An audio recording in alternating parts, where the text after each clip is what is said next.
America Bharat में आखिर बेचना क्या चाहता है। अमेरिका भारत में सोयाबीन, मक्का, खाद्य तेल, दूध और दुग्ध उत्पाद और जेनेटिकली मॉडिफाइड फसलें बेचना चाहता है। अमेरिका में ये फसलें सस्ती हैं क्योंकि वहाँ के किसानों को भारी सब्सिडी मिलती है और उत्पादन लागत कम है।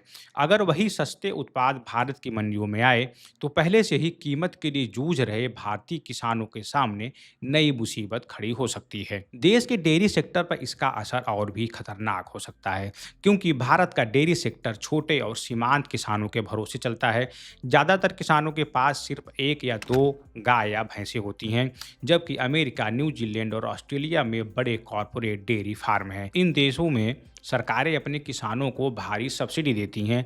डेयरी सेक्टर के हालात इसलिए भी ज़्यादा चिंताजनक हो सकते हैं क्योंकि यह देश की अर्थव्यवस्था में लगभग 5% का योगदान देता है और 8 करोड़ से ज़्यादा लोगों को सीधे रोजगार देता है। स्टेट बैंक ऑफ इंडिया की एक रिपोर्ट ने चेतावनी दी है कि अगर भारत के डेयरी क्षेत्र को अमेरिकी आयात के लिए खोल दिया गया तो भारतीय डेयरी किसानों को हर साल लगभग 1 लाख करोड़ रुपए का नुकसान हो सकता है।